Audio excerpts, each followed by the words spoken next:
Okay, welcome in everyone. I'm going to introduce Peter Fuller, our guest today. Let's see, version 2 is what I'm going with here. Peter is a man of many hats, and some people say he's got more than one head to wear them all. He runs the Workflow Academy, where they train the next generation of RevOps talent. They're like a superhero team of HubSpot consultants, RevOps analysts, customer success managers, sales ops analysts, and Zoho consultants.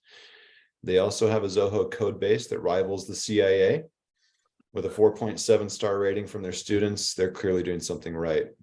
They've jump-started 70 plus full-time careers in revenue operations, and they've helped some of the biggest companies in the world optimize their workflows. So if you're looking for a guy who can wear many hats, Peter's your man. I love this new brave world of ChatGPT where it like at least 30% of those things are factually like exaggerated, but like I'm good with it. I think you caught the broad brushstrokes. It has a lot to do with the prompts that I fed ChatGPT. I also asked it for a different version in the style of an 80s love ballad, but I will not share that. So Peter, enlighten us. Oh, thanks, Spencer. Hi everyone. Excited to talk. You will find I thought I'm like, okay, maybe I'll hit them with like the most technical CRM stuff. Like I'll give them like a 20-point audit that they can do. And I'm realizing, okay, no, none of you want to take the time to do a big fat audit of your CRM, do kind of what we do. You don't want to write any code. You don't want to do a big Excel dump and make a bunch of SQL tables and like pinpoint. You just want the easy, fast, is my CRM providing value? How can I quickly get a pulse on that? So I want to, what I'm giving you is something that can be done in the course of like literally a half hour. You can obviously go deeper than what I'm about to show you, but yeah, I want the quick and easy. So I thought of this metaphor this morning, and I want to know, like, raise your hand in the Zoom chat if you agree with the following. Because I say CRMs can be like crypto, and I want to describe how. Put yourself back in like January 2022, and you'd have people be like, hey, you into crypto? And it's like, if you say no, then you just sound dumb. Like, are you stupid? Do you not know what crypto is? Do you not know that you could become a millionaire by buying this fake money? And now kind of fast forward to 2023, and it's like, oh, there was a lot of hype. People made you feel dumb for not knowing about it. People made it seem like it was the most important plank in your personal financial future. And it turns out maybe there are some uses, maybe there are some applicable use cases, but it's not like the be all end all solution to everything. Applying that to CRMs, and listen, guys, I literally I've done CRM work for 5 years. I go to bed wearing CRM pajamas. Like I think about this all the time. It's my first thing when I come into a business. I'm like, what CRM are they using? Like, let's take a look at it. But I want to emphasize, for so many businesses, especially those that aren't like fully scaled, I guess I'd say, like really, really cranking revenue with a large pipeline, a large customer base, and a sales team, you can really get hung up on trying to like implement this crazy, complicated, over-engineered, like everything's automated from day one CRM, when in reality, you really CRMs need to be a tool and not the solution. There need to be other problems you are trying to solve with your CRM other than just like, let's have a CRM, right? So I want to talk about what is the point of your CRM. And again, this varies dramatically from scale of business. Probably the biggest businesses we've worked with are around 40 to 50 million annually in revenue. And they have very different needs than your startup, right? Than your company that's trying to get its first customers. But I want to bring up the 3 kind of reasons for people, for most companies, that they bring up when they say, hey, I want a CRM. First and foremost, they want to automate things away from their staff. If there's something that you can, that if someone is taking 20 hours a week to do something, and the CRM can do that almost immediately, like save those 20 hours, then you just saved whatever you were paying that person times 50%, right? Here's the problem. You have to really look deeply at your company and be like, hey, do I have people like that? Like for my organization right now, we're going to pull up my CRM in a sec, because I think that's like, if I'm going to brag about doing a CRM audit, you should be able to see what's going on under the hood at my own organization. They're really, I'd say probably 10-ish hours a week total across all positions at the entire organization is saved by work from the CRM. And that's a significant chunk of money. In our case, that's made it worth developing things out, right? But you have to look at that. Is there actually things that can be automated, menial labor that's being done that you want to make go away?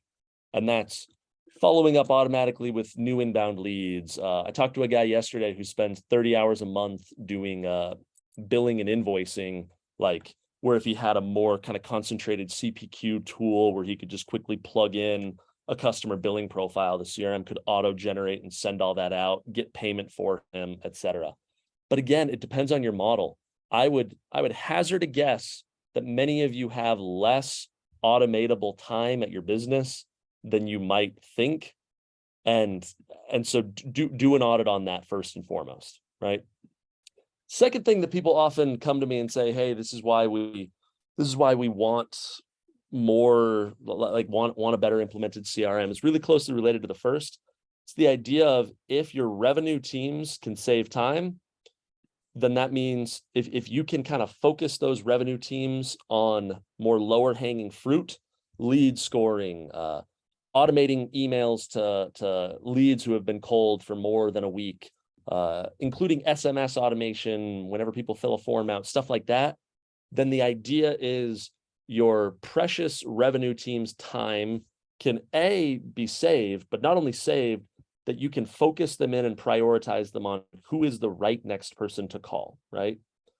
So again, for a lot of you, for this to actually be valuable, you need to have a revenue team, right? You need to have sales, marketing, customer success. You need to have repeatable pipeline processes that are taking time and where you can see, like, raise your hand if you've ever been just infinitely frustrated looking at one of your salespeople and you're just like, they just melted an entire week away of payroll and literally accomplished nothing, right? They spent the whole time like on LinkedIn saving leads to LinkedIn Sales Navigator, when I know that there's 50 like people from a trade show that I met that they could have been calling, but they didn't know that those people were there because those people are on an Excel spreadsheet on my computer or a hidden deep dark somewhere in the CRM. That's, I guess, a good example of like, okay, yeah, that salesperson really needed to be pointed towards lower hanging fruit. The CRM could probably be optimized for them, right? So saving salespeople or revenue teams time, prioritizing the low hanging fruit for those revenue teams. And then the final point to think of is, people want a CRM to be able to ultimately get excellent reporting. You want to be able to sit in your executive team meeting or have on a TV somewhere a report that shows you, here's our pipeline, here's our forecasted revenue for the next X months, here's our total number of number of people in each pipeline, including like what stage they're at and likelihood of conversion. And you not only want that for the exec team, but also if you're going to have a revenue team, it's like I said, all of us have been there, maybe not all of us, but you've been there where you're just so mad at your salesperson.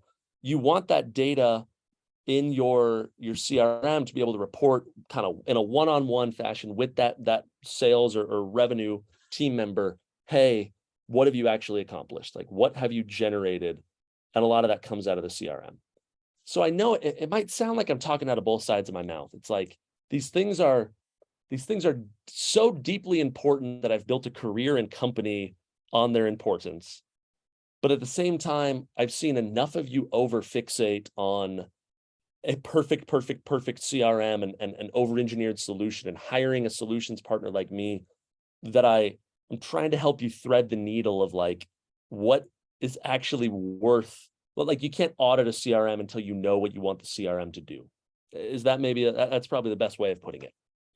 So feel free to stick in chat. I really want to talk Q&A, questions about this idea. I'd love to talk about any of your kind of specific scenarios of what you'd like to get out of a CRM. So now let's get into the nitty gritty. How do you actually audit it? Peter, when you and your team log into a new CRM, what do you look for? Well, it's simple. And I don't mean simple in the like overly reductive, hey, it's actually like complicated. I mean, it's literally so stinking simple. I'm looking at Zoho, but I can show you on your own. If you have a Salesforce, Pipedrive, HubSpot, the process is very, very similar. The very, very first place I look is a deals module. And the very, very first place that first thing that I'm looking for is I will go to wherever it's filtering and I will go to all deals. So I can see the entire history of what's been put into the system.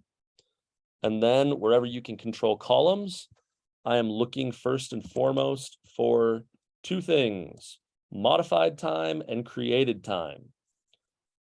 It's hilarious how quickly you can see when you just scroll over to created time that when you log into an ostensibly like very well put together organization, that you can immediately see when you sort by descending how much people are actually using their CRM.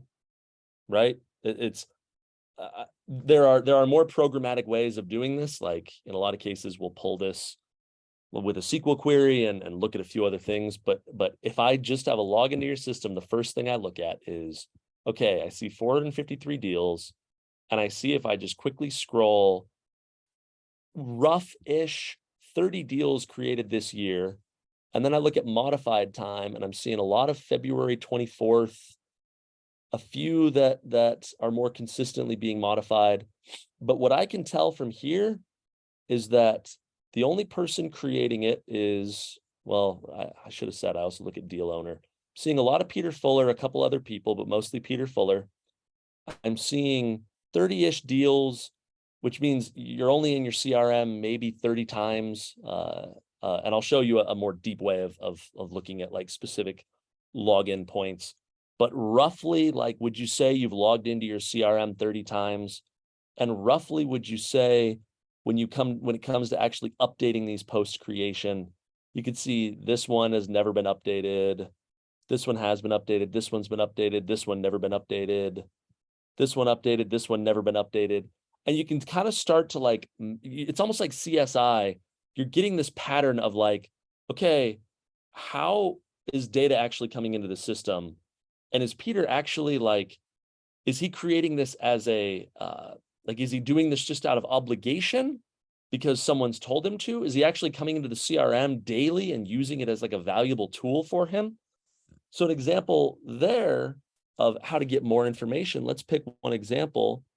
Let's just start picking some things. We got a RevOps bootcamp student, okay? What do I see? Don't see any notes. Don't really see much information keyed in here. Not seeing any, I'm seeing IMAP emails, which means emails I've sent from my inbox, but I'm not really seeing any like automated emails. Look at timeline. I see no information post deal creation, nothing scheduled, nothing really happening. So immediately what I'm seeing is, okay, this looks like the CRM of someone that uses it as a glorified note taker, as a glorified, like, just log a deal and don't do anything else, right? Another place I can look, contacts module. Again, very, very helpful to look at all contacts. And again, you can do this from a report perspective. You can generate reports from this. But looking at this from a report, okay, we got 3,700 contacts. That's looking good. But what I'm going to look at again is created time. Okay, contacts are being created more often. Okay, it's created by Peter Fuller. So this looks a lot more promising. Looks like Peter's actually using this CRM. So I now have some data points. Okay, Peter appears to be creating contacts very consistently. Deals looks a lot more sporadic. Anything else in the system, depending on the CRM, if they tell you there's other modules that really matter, great. But if you're really doing an audit, I'd look contacts and deals as my first 2 spots.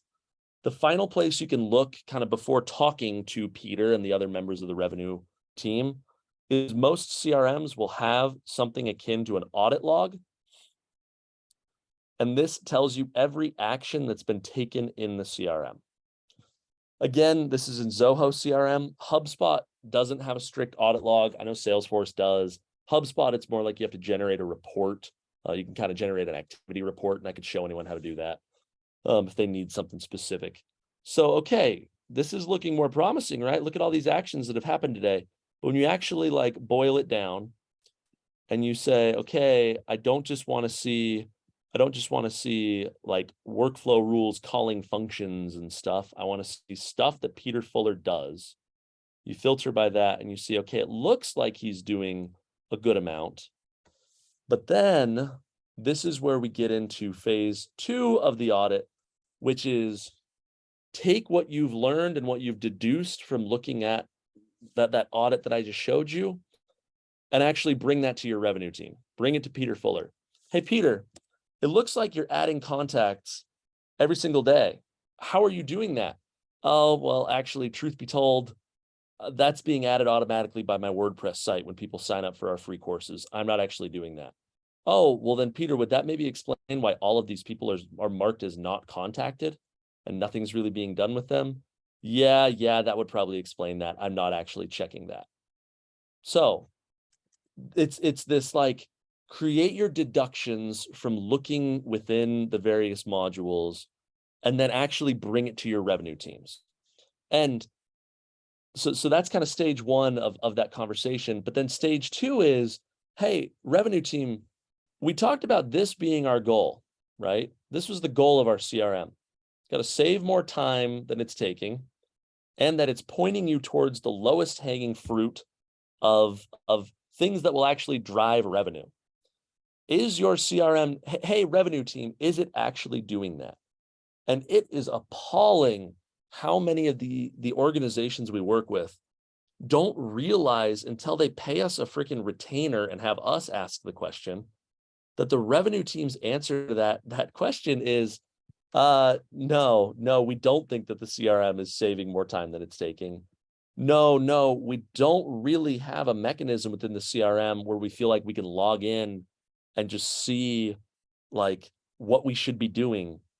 And like light bulbs start going off at that point. You don't just have a CRM just to like tell your venture capitalist friends that you do and check a box. If your revenue team, if you notice that it's not being used as much as you thought it might be, and your revenue team confirms that thinking, you've got a problem.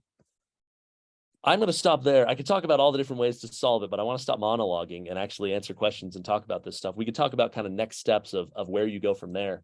But yeah, I want to talk questions, ideas, any raise your hand. Hopefully that wasn't overly reductive. Any questions about that process? If you've got questions, you can just go ahead and unmute. We're not a huge unruly group. If someone's talking though, and you still have a question, just throw it in the chat and we'll get to it next. Okay, I have a question. Because I found my mute button. You've talked a lot about revenue. Is there like what's the split or Venn diagram of marketing and sales with CRM? Yeah, good question.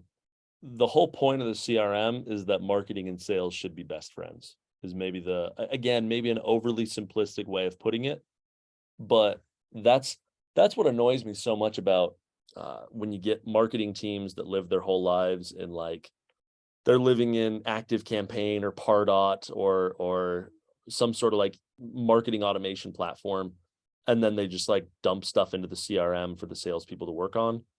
That's a huge pain point of your marketing should be just dropping those high priority leads and opportunities and prioritize everything straight into your sales team's lap. And they should all be, I would argue, running off the same platform. I'm fine if they use Pardot or Active Campaign, but it all needs to land in a really easy to consume kind of box for the sales team to be able to access. I've got my next question, but I'll let someone else. Well, go. I kind of have a question for you guys. How do I put this?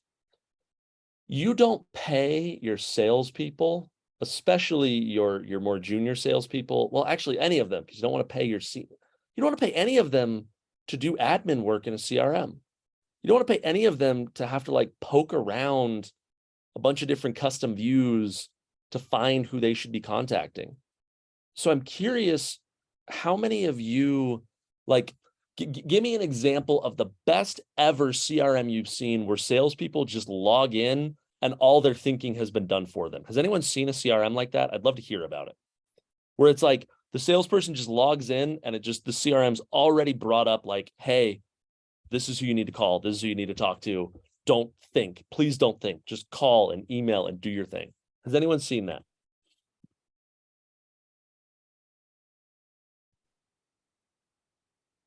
That's a no. Right? I was just trying to get off of mute. It's a bear to configure, Peter, but Bittrex, which the biggest problem with it is it has too many features. Once you get it configured and you have the rules put together for the lead funnels, it's pretty much set it and forget it. But getting it there is a bear. So it's kind of a double-headed monster. But Bittrex has everything involved that you really don't even need to have any other additional tools. With everything that's involved. But again, it's a bear getting it set up to that. But once you are set up to it, your SDRs are pretty much on autopilot. I like that, Joel. Yeah, I heard a lot of good things about Bittrex. I'd say it's like, it's not that one platform necessarily lends itself to being set it and forget it. It's more like you get too many overeager CRM developers, whether it's your RevOps team or an outside consultancy, who just build all these bells and whistles and extra things, when in reality, all your salespeople want to be able to do is log in to a single home screen and have some pre-agreed upon algorithm have already spat out who the best people are to call today. Who the best people, who some combination of old prospects, new inbound leads, cold list that they generated, people they've met on LinkedIn, like whoever, whatever is the easiest path to that, that's what your audit needs to turn up is, are you providing that? That's why, honestly, I probably monologued too much. The ultimate CRM audit is call your salespeople. Hey, salespeople, are you wasting time with the CRM? Yes, we feel like this is wasting time, and here are the different ways. CRM audit done. Time to go spend money and figure out how to improve that. Right? It's who has anyone here ever heard of Scratchpad for Salesforce? Scratchpad, so Salesforce is like worse than Zoho, honestly, at being mind-bogglingly complex and just having so much just garbage for salespeople. Scratchpad is a doing very well SaaS tool that literally markets itself as a simplified version of Salesforce that you can pay an extra subscription for so that your salespeople have like, it looks more like Airtable or Google Sheets, but then it writes to Salesforce. And it's hilarious that we have to build products like that salespeople and kind of revenue people have been suffering for so long under the hegemony of like over-engineered CRMs that we have to build like simple interfaces for them. Like I don't know, maybe I'm coming across as too much butt kissing of revenue teams, but you pay them so much money and they are so important. And that is the point of a CRM, that if they're unhappy, you've got huge problems. Other thoughts, other questions? I'm monologuing too much.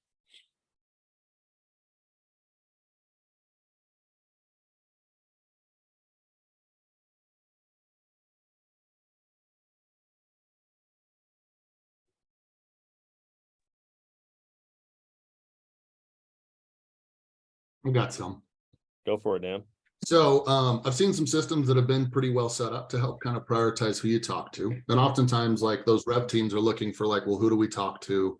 Then they hit the hurdle of, well, then what do we say? Right. Yeah. And then once they hit the what do they say, they start getting into, okay, how do I start to do that back and forth? And I do like the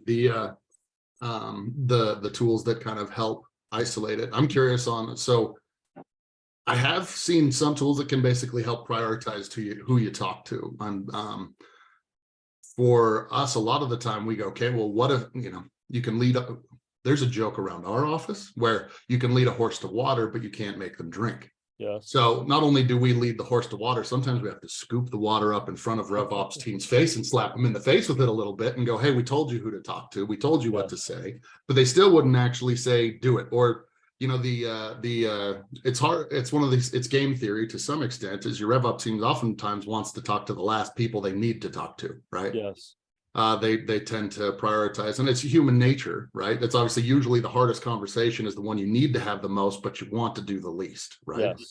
Yes. So I'm curious on some of those tools, if what are the hurdles to coming and overcoming those, right? Like you have tools like Zoom Info and things like that, where you can go and theoretically identify your ideal customer profile, which should help you prioritize those populations that are more likely to want to hear from you in the first place. What's prohibiting people from doing that prioritization, in your opinion? Yeah, good question. Great question. This gets back to the idea of CRMs are really hard to, they're very hard to build in a useful way for a team that doesn't have like a repeatable pipeline generation process. Like if you don't have, I'll use myself as an example. My pipeline building is quite helter-skelter. They often say it's the last part of your business that you're able to remove yourself from as the founder is lead gen, sales, just kind of managing pipeline. I get leads from people will email me, people will call me, they'll come out of nowhere. Sometimes they'll fill out a form, sometimes they won't. Sometimes I'll get a bug and we'll go check Zoom Info or Built With and we'll download a list and import it, but then I never do it again. And I build like a process to handle that. That is like, it's almost like the software can't keep up with the amount of entropy that I am introducing into it by constantly trying new things. And so I don't mean that to say you shouldn't try new lead gen or prospecting, like you shouldn't try it. But we have a rule now that Ashton, who does a lot of our internal CRM dev, has instituted, which is, Peter, we won't build you any more tools until you can make us at least $20,000 of like revenue and repeatable revenue from any given source. Until then, it's Excel imports and manual contact creation for you. And we found that winnows out the lead gen tools that we don't use often and leaves you with what's the repeatable stuff that we always find ourselves coming back to that we can make sure comes into the CRM the best way that we want. I don't know if that answers your question much, Dan. Yeah. It helps. I mean, it helps. I think like for us, I kind of go, what are the tools? What are the list views? Like, so one that you mentioned today for me that's kind of easy is you can take things that are equivalent to lead scores and then build your self views regardless of your CRM for like rank, lead score, and then longest, least contacted, or furthest, oldest contact date, right? Who are the most high priority people that have been talked to that haven't been talked to in the longest period of time. This is one where I'm just like, that's a stupid easy view to put together in 5 minutes. And so agreed on that being stupid easy. I do want to throw out one of our most successful clients recently has seen a ton of success from the following, and I want to just do a zip through a quick lucid chart. One of the best things that I see in CRMs are that they will actually take sales signals and put them into the contacts module as fields. So let's talk about what a sales signal might be.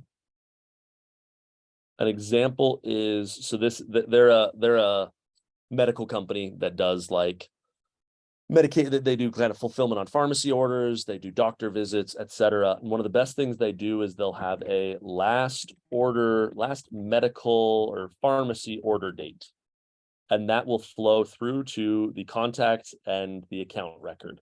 Last physician visit, and that'll flow through. Lifetime value is another huge one. Lifetime value, average order value. And this is not an immediately, like, you can't set this up overnight, but what you'll find is if you do the work to plug these sales signals, is what I call them, into your CRM so that it's just programmatically updating maybe you're a Shopify store and it comes in from Shopify, maybe you got Stripe, whatever you have. If you have these signals poured into your CRM, you can very, very, very quickly build what Dan's getting at, which are essentially scoring. You can quickly build a prioritized list for salespeople of, hey, I need you to call everyone I need you to make sure you prioritize everyone whose first order date is 90 days before their last order date, because that means, last order date is 90 days old, because that means they're falling out of our funnel and we need to like go call them immediately, right? And so it's like I said, it takes some work. You'll have to do some Zapier stitching to get some of that info in there. But once you have it, your revenue teams can really, really quickly build prioritized lists based off the actions of your customers. So that's kind of a solution rather than an audit, right? But that's a problem I see often. Okay, I'm done monologuing. Maybe one more question, and then Yes. I think we could have a whole other conversation around how to classify and rank sales signals, and probably a whole discussion around Zapier stitching. One more question from the group. So Maxwell got it. How do you approach old contacts within a CRM? Do you ever purge contacts? Certainly we purge contacts. I would, if I were you guys, I would absolutely look at list cleaning just once a year to do a quick list clean to see, especially if you have a big fat, like you've been dumping cold lists into your CRM. But Maxwell, I approach old contacts within a CRM as my lowest hanging fruit by far. First time, I showed you in my CRM, first thing I saw when I saw 3,700 contacts, when I see that, I know that seems small, but I actually look at that and I'm like, jackpot, we got somewhere to start. What you end up doing in a lot of cases is you'll export that contact list. You'll then try to get some of that sales signal data attached in, right? Maybe you, like I said, you have Stripe transactions or QuickBooks transactions or whatever. But if you can kind of rebuild those old contacts with some sales signal data, you can really quickly build yourself a high priority list of, here's the first person we should call. Like, here are the first people we should call. And it's an SDR, even an account executive, it's their dream. Like, it's their dream to come to work on Monday and for you to be like, hey, I've got this list of 900 warm, well, either they were warm at one point, or they were our customers at one point, or whatever. That is every SDR's dream. I don't have to go like crank through another cold calling list. Like, this is a slightly more than cold calling list. So that's how I approach it, Maxwell. Take sales signal data, smash it together with old contact info, prioritize it, and dump it on an SDR's doorstep. We're doing that for, I think, like 4 or 5 companies right now. Cool. If anyone ever wants to just shoot the breeze on CRM stuff, I am at this point more educator than hard selling consultant that's going to try and like upsell you on expensive services. So yeah, I love to teach. I love to talk about this stuff. I'll put my contact info put my LinkedIn and contact info in the chat, and feel free to reach out. Thanks, Peter. Yeah, do drop that in. We'll give people a minute to see that. We'll keep this room open. I'm just going to stop recording.